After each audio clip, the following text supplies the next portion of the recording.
Hello, I'm Michael Connelly, and you're listening to Killer in the Code, solving the Black Dahlia and Zodiac cases.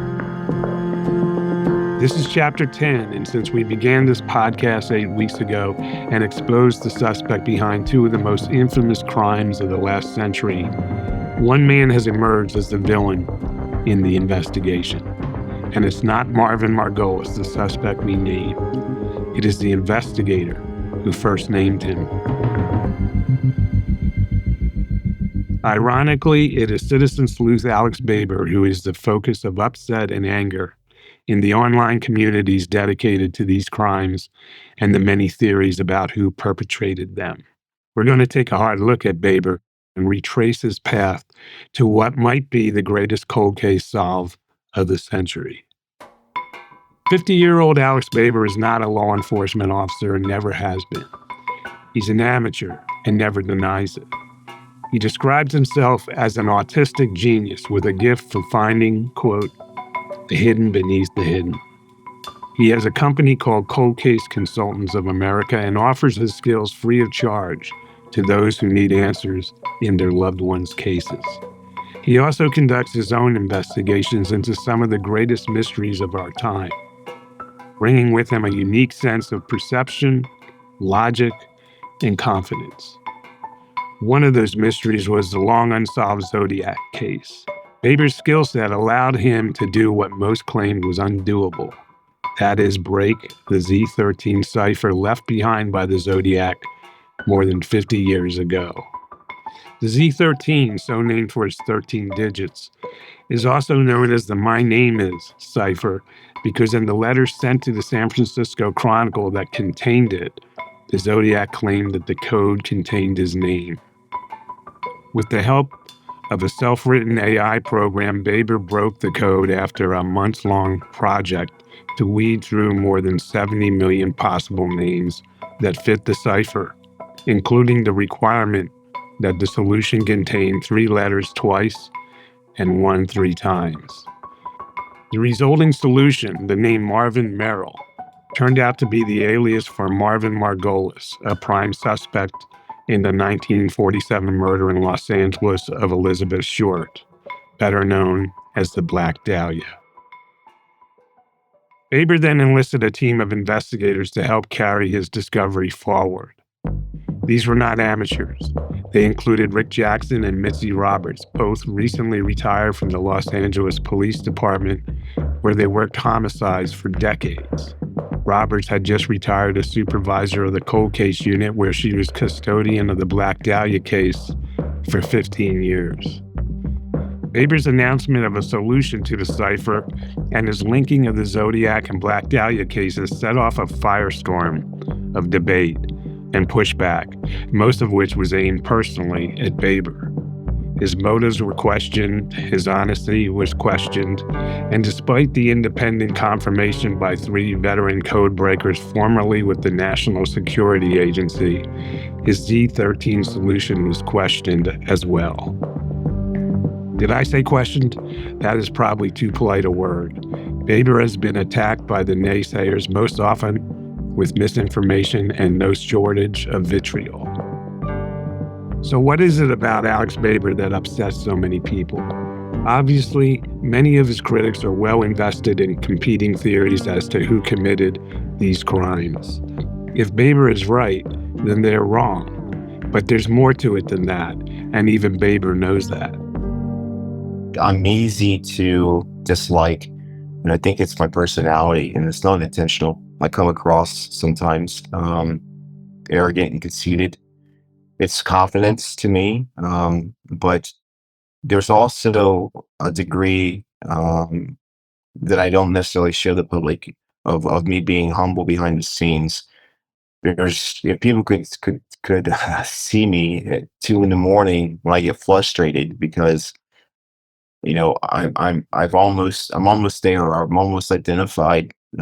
I feel it and I know it's there, but I'm just not able to reach it yet.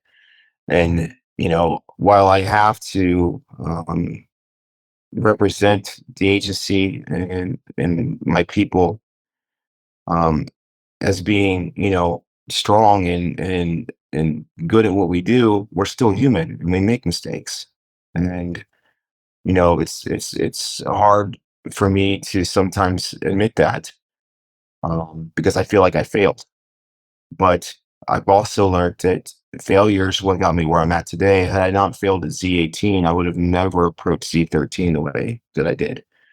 And that's one of the things that I'm grateful for, is that with age, I've learned to allow myself to be more human, and not so um, insensitive to people, or to what they see me as, or what they want to see me as, I should say. Rick Jackson has worked closely with Baber for almost a year. I point blank asked him what the deal was with Baber. How come so many people line up against him? His personality can come off sometimes very impatient. It can come off arrogant. And I think part of that is the way he's described how his autism has affected his personality style, his directness at times, sometimes his maybe moodiness a little bit. But with all that being said, I mean, I've been working criminal investigations for 4 decades now, 36 in homicide, and you work with all different types of people.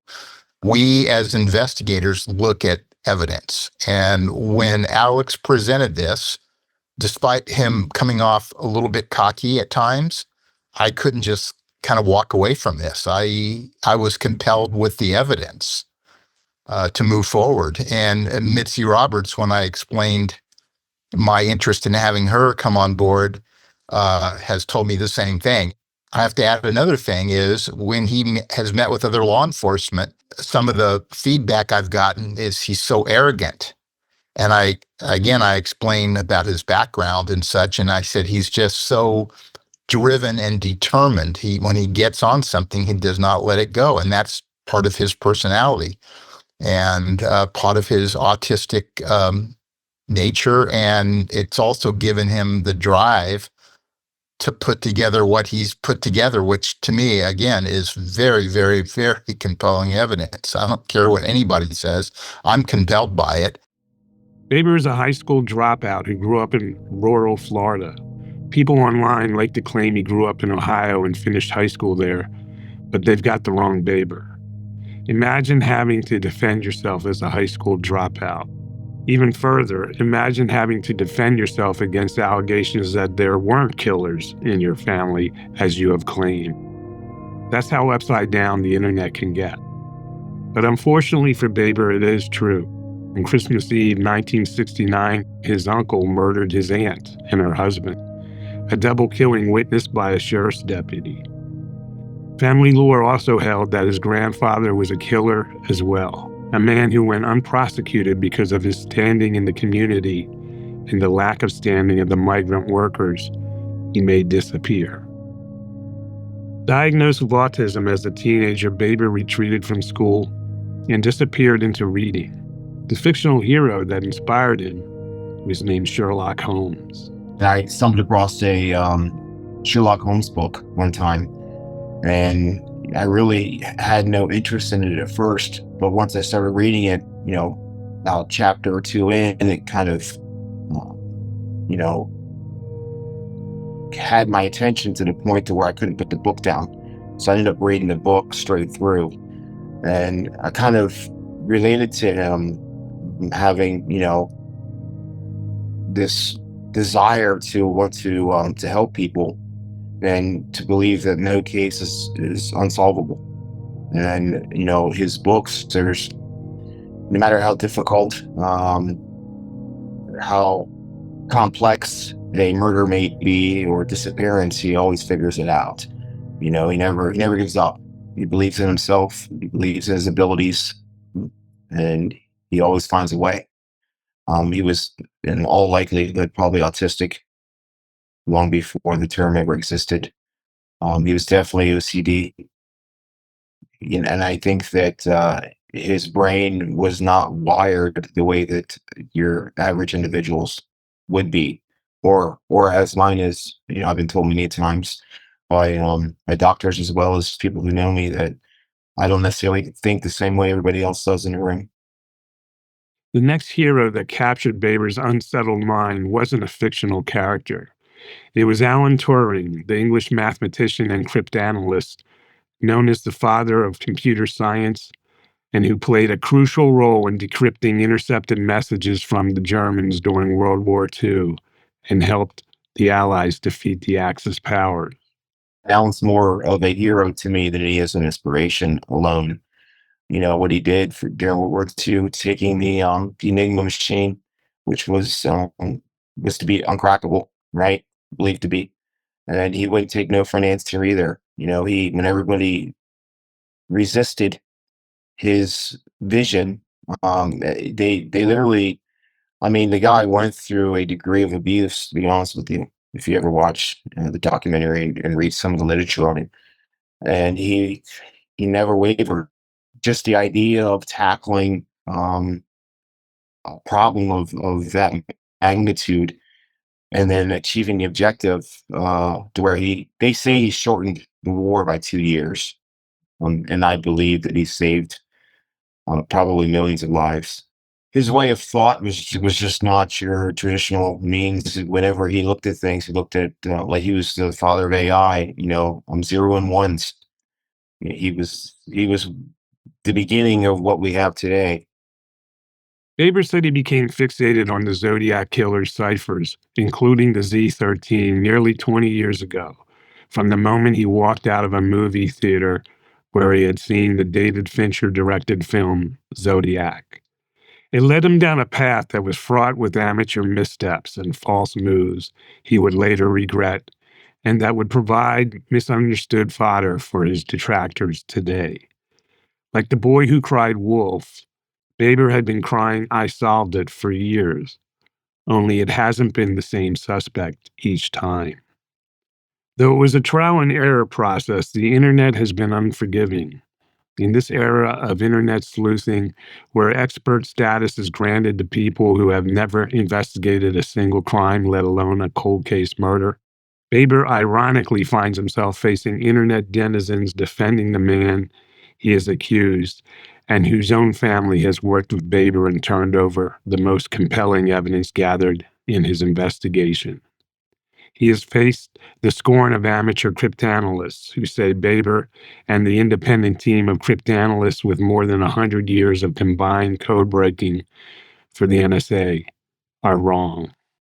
To me, this is the flip side of the Golden State Killer case, where the work of an amateur sleuth inspired law enforcement to identify a serial killer who had escaped justice for decades. This time, it is the amateur sleuth who's the villain.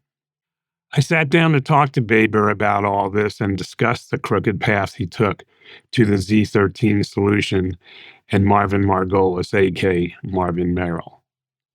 Yeah, in the beginning, having no understanding of cryptography outside of the average individual, I attempted to decrypt the Z18, which is the final 18 symbols of the Z408 that the Hardens were unable to identify the key for.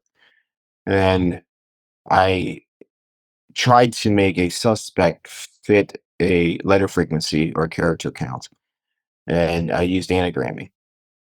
And while the name fit, it later I realized that that's not how cryptography works. If you go in with a suspect in mind, you can make just about anybody's name fit if you bend the rules and you don't stick to the methodologies that you need. And it took me over a decade to realize that. Took me almost 15 years to realize it, to be honest with you. The suspect he pursued all those years was Lawrence Klein, who many to this day believe was the Zodiac Killer. Like Margolis, he moved around often and employed several aliases, including variations of the last name Kane. Baber fixated on him because his high intellect and training made him the perfect author of the Zodiac ciphers. Going down this rabbit hole allowed Baber to put him in proximity to other infamous unsolved cases, and Baber wasn't shy about going to the internet with his findings. Klein died in 2010 in Nevada. But before that, Baber reported that a man had called him on a phone with a Nevada area code to discuss that case, just 2 days after he posted his Z18 solution online. Baber believed at the time it was the Zodiac, Lawrence Klein. There are many Baber detractors on the internet who conflate his activities regarding Klein with his more recent findings and point out inconsistencies.